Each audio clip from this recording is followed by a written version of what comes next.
desgraça que a igreja de Éfeso caiu. Que Deus abençoe todos, que seja assim um alerta, que seja uma bênção, sempre lembrar o que aconteceu aqui, o poder de Deus, como também os perigos de falta de agradar a Deus, porque o amor diminuiu.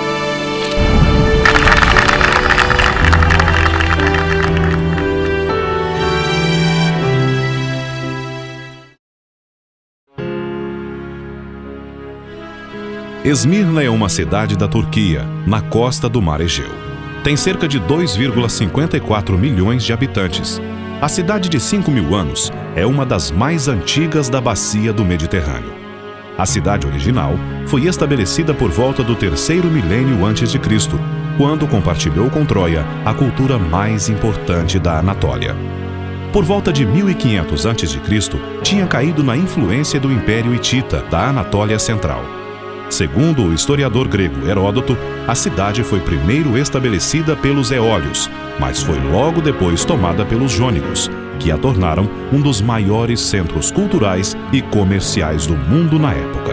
No 1º milênio a.C., era uma das cidades mais importantes da Federação Jônica. A conquista da cidade pelos lídios, por volta de 600 a.C., trouxe fim a este período. Permaneceu mais como uma aldeia da Lídia e depois caiu sob o domínio persa.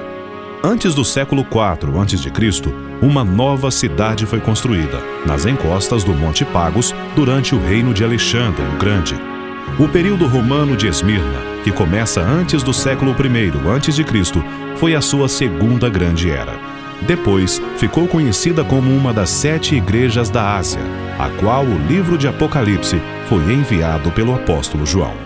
Esmirna, talvez a cidade que logo recebeu o evangelho quando a palavra saiu de Éfeso, e esses 35 milhas, 80 quilômetros para cá, e portanto a segunda carta, depois da carta a Éfeso, foi mandada para esta cidade. A cidade era muito famosa na sua época, era grande, calcula-se uma população até 200 mil habitantes na época de Paulo. Foi planejada, tinha muito orgulho de ser uma cidade bela e linda, e uma cidade que também teve muito orgulho por causa dos seus templos e deuses. Aqui houve um templo de Afrodite, deusa de amor. Tinha o templo de Cibele, aqui pertinho. Tinha um templo para Zeus, o deus mais poderoso entre o panteão grego. E, portanto, era uma cidade muito religiosa e uma cidade com muitos judeus por causa do comércio.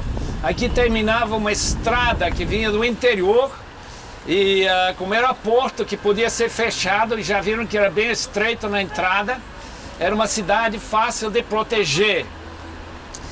Portanto, quando a igreja aqui foi aberta, quando foi plantada, é uma igreja que sofreu algumas represálias, algumas dificuldades, em parte por causa dos judeus.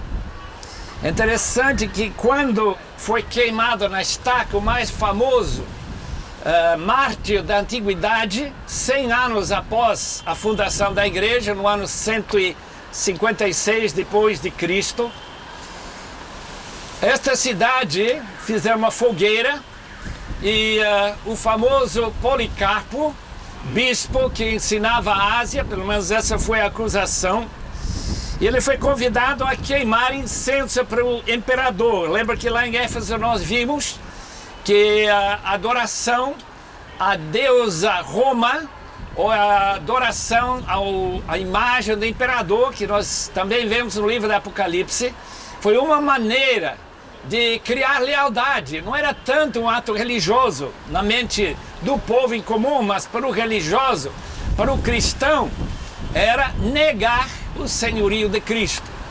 Cristo é o Senhor, Ele é Rei dos Reis. Isso tinha muita importância para os crentes desta cidade. O que nós encontramos aqui, que politicamente a cidade foi livre, primeiro na beleza e primeiro na adoração a César. Portanto, não é para surpreender-nos que aqui houve aquela fogueira em que o Policarpo foi convidado a simplesmente sacrificar para o imperador e ficar livre, ficar com vida. Mas ele tem uma palavra que já foi preservada através dos séculos para nós ouvirmos hoje à tarde. Ele diz o seguinte: eu tenho servido a Cristo durante 86 anos. Ele nunca me fez mal algum. Eu não entendo como eu poderia falhar e desonrar ao meu Senhor, que tanto bem fez por mim.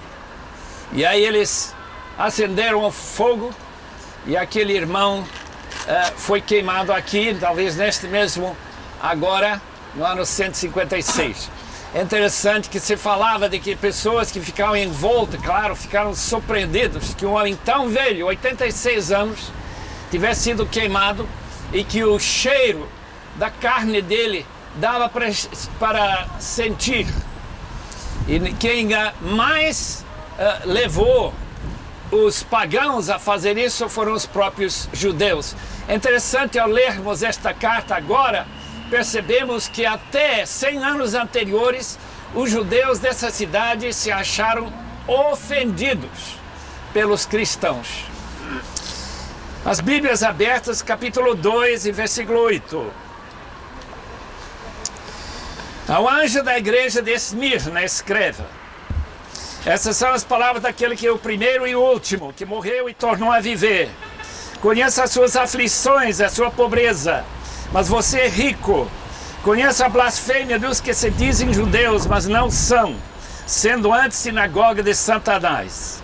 Não tenha medo do que você está prestes a sofrer.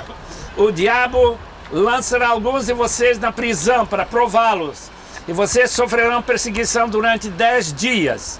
Seja fiel até a morte, eu lhe darei a coroa da vida. Aquele que tem ouvidos, ouça que o Espírito diz às igrejas: o vencedor de modo algum sofrerá a segunda morte. Tanto esta igreja de Esmirna como a igreja da Filadélfia não tem nenhuma palavra de condenação. O que eu queria então, que olhando para o texto da carta, que nós possamos examinar que importância são as palavras de Jesus para a igreja de Esmirna, que também durou muitos anos e foi muito famoso. Aliás, sobre Policarpo diziam, a acusação foi que ele foi o mestre da Ásia, tão importante líder que ele foi, e a bênção dele ser assim oferecido, imolado, como se fosse um sacrifício para o louvor de nosso Deus. Primeira coisa, a carta tem a saudação do autor e do destinatário. Toda a carta da antiguidade seguia esse padrão quase. Ao anjo da igreja em Esmirna, essas são as palavras daquele, este é do autor, que é o Senhor Jesus Cristo, que é o primeiro e o último. Se vamos olhar no primeiro capítulo, o primeiro e o último, Alfa e Ômega, é o Senhor Deus. Então é uma afirmação da divindade de nosso Senhor Jesus Cristo. Para alguém que não crê na divindade de Jesus, só ler o livro do Apocalipse pode saber que essa doutrina já estava firmemente afirmada, reconhecida. E talvez uma das razões que os judeus eram tão antagônicos e tão hostis à igreja, afirmar que a fonte de tudo e a finalidade de tudo está na pessoa de nosso amado Senhor e Salvador, o primeiro e o último. Em segundo lugar, o texto afirma que ele morreu e tornou a viver. A grande diferença entre o pagão e até o próprio judeu e os cristãos foi a ressurreição de Jesus. Que ele morreu e viveu, reviveu, tornou a viver.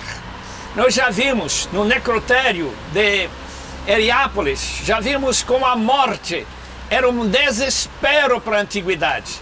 Não tinha se ouvido falar da ressurreição. Quando Paulo falou sobre uma anástasis em Atenas, capítulo 17 de Atos, todos achavam que estava falando de um outro Deus. A coisa nunca tinha sido ventilado, que alguém pudesse surgir do túmulo com vida novamente e viver eternamente como nosso Senhor. E como diz Paulo, explica que a ressurreição de nosso Senhor é a garantia que nós também sobreviveremos a essa terrível experiência chamada a morte, e que nossa tristeza será transformada em grande alegria, já que a vitória da morte já foi vencida na vitória da ressurreição. Então, quem é que escreve? É o próprio Senhor, primeiro e último, aquele que morreu e tornou a viver. Agora vem o reconhecimento da própria igreja. Conheço o quê? Conheço as suas aflições. A igreja ficou muito pressionada. Antigamente, como nós lemos o livro de Hebreus, capítulo 10, que era muito comum saquear loja, casa de crentes em Jesus Cristo. E disse que os crentes hebreus, para o qual nossa carta aos hebreus foi escrita, receberam com alegria esse sofrimento. Mas logo eles sentiram também a aflição disso. Esse texto não fala de um mártir até esse momento, mas eles sofreram muita aflição, muita pressão do povo em volta. Número 2, conheço também a sua pobreza. Talvez a pobreza porque ninguém mais queria comprar os seus produtos. Em Éfeso, que tinha uma mentalidade mais aberta, Paulo, Priscila e Áquila conseguiram fazer tendas de couro e vender essas tendas. Paulo deu para suprir as necessidades próprias, como também dos seus colegas que evangelizaram essa cidade. Mas aqui os crentes sofreram muita pobreza.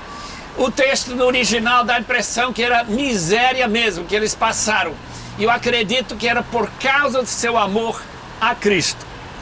Em terceiro lugar, conheço a blasfêmia dos que se dizem judeus, mas não são. Por que não são judeus? Porque não reconhecem seu Messias. O nome Cristo é a tradução da palavra Messias.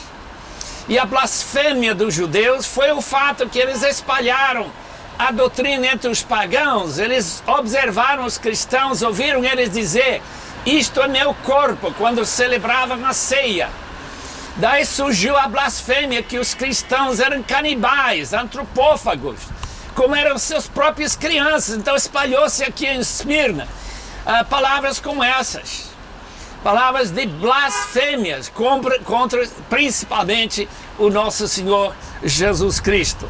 Então, 3 coisas que Jesus Cristo conhecia acerca da igreja aqui, como ele conhece também da sua igreja. O que está acontecendo? Está acontecendo no mundo em volta. E qual é o problema de tentar viver pela glória de Deus num povo pagão, um povo hostil? Diz aqui que eles eram sinagoga de Satanás. É interessante que hoje em dia, em Brasil, talvez aqui também, tem pessoas que querem mudar para certas práticas judaicas. Querem voltar para as decorações da sinagoga, falar como se falava na sinagoga, guardar o sábado, achando que isso é mais propício para o cristão. Os crentes de Esmirna nunca pensariam nisso. Eles entenderam que, uma vez rejeitado, uma vez claramente mostrado os textos que garantiam que Jesus era de fato o Messias, o Filho de Deus, o Filho do Homem, de capítulo 7 do livro de Daniel, quando eles ouviram isso e rejeitaram, então se tornaram a sinagoga de Satanás. Rejeitar a Jesus é rejeitar o único meio de ter contato com o Senhor Todo-Poderoso e amoroso que é o nosso Deus. Agora, versículo 10, vem a exortação. Escutem bem esta exortação para qualquer pessoa que está sentindo o que os irmãos aqui sentiram há 1940, 50 anos atrás. Aqui está a palavra: não tenha medo do que vocês estão prestes a sofrer. Não temam a perseguição, não tenham medo. Por que a gente tem medo? Por causa do sofrimento. E sofrimento para todos nós é algo que nós queremos escapar o mais rápido possível. Um livro que nós conseguimos lançar não há muito tempo atrás, infelizmente eu não trouxe nenhum, chamado Sorriso Escondido de Deus. Conta da prisão do autor do Peregrino, o famoso Bunyan. E ele voluntariamente ficou na prisão durante 12 anos, deixando a sua família, como os irmãos aqui de Esmirna, passar muita fome e necessidade. Por quê? Porque não assinava um documento que ele pararia de pregar. Se ele saísse da prisão, ele começaria a pregar de novo. Se ele ficar na prisão, ele não pode pregar de qualquer jeito. Mas ele não assinava aquele documento durante 12 anos. Os crentes não devem temer a perseguição.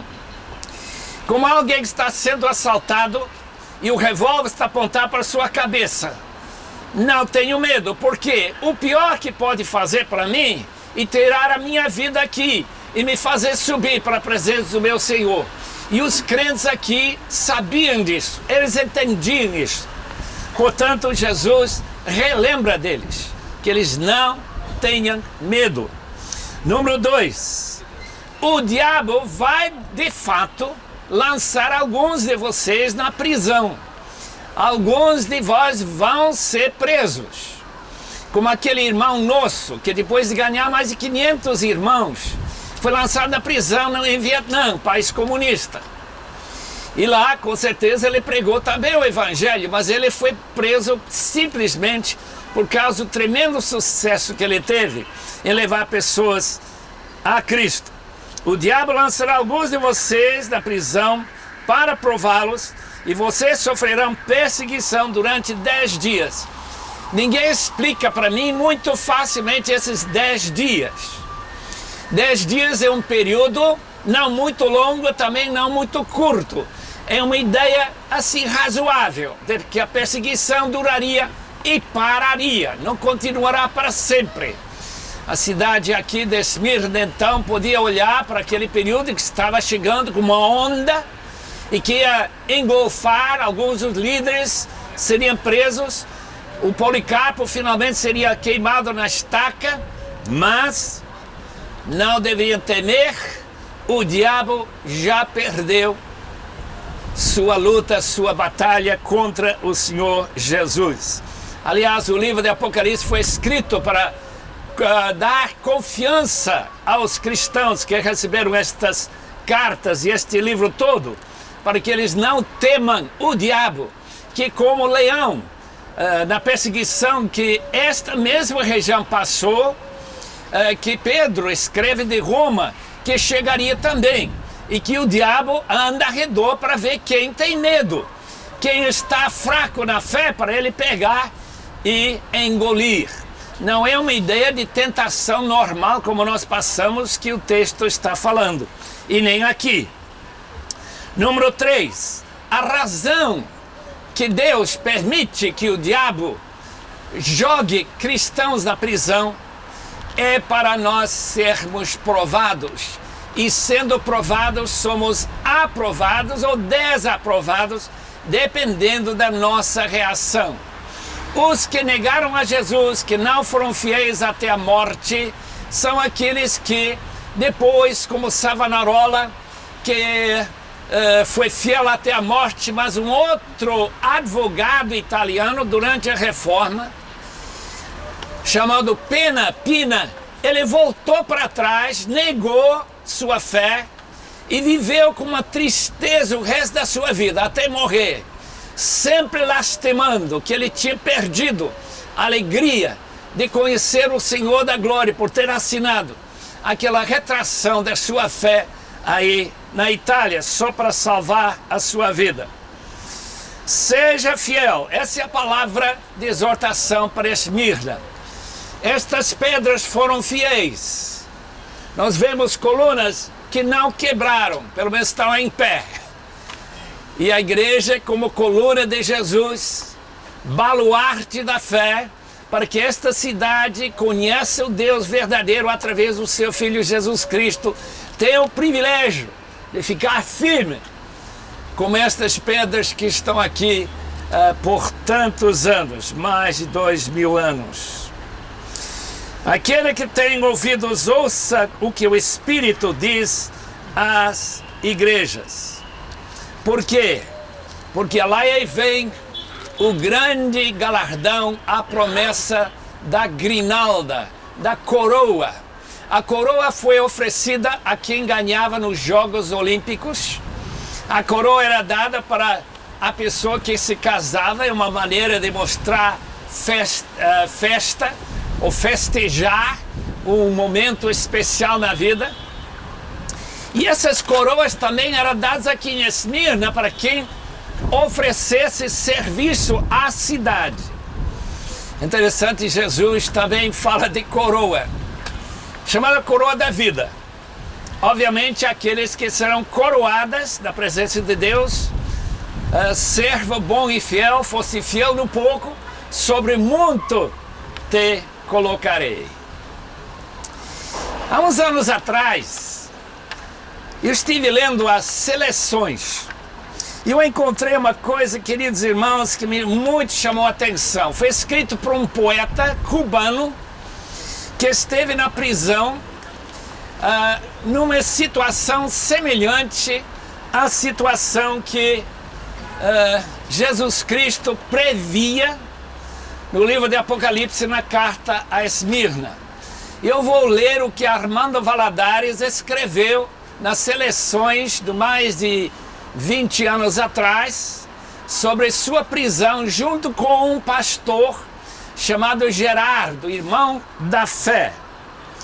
Cada tarde, ao pôr do sol, a voz estridente do irmão da fé, tal como nós chamávamos Gerardo, o pregador protestante, ecoava pelos corredores, chamando os homens à oração e a cantar hinos. Para fazer essas reuniões religiosas para os guardas, costumava entrar às celas e nos espancaram, porque Armando também se converteu lá, na prisão de Cuba. Mas logo que os guardas foram embora, nós começávamos a orar e a cantar novamente. Acima do tumulto, a voz do irmão da fé gritava e clamava: glória, glória, aleluia. Eu já queria ouvir isso. No meio de uma prisão por causa da sua fé em Cristo, nosso querido irmão Gerardo está clamando para todo mundo na prisão ouvir. O irmão da fé tinha sido preso na cabanha, na Isla de los Pinos.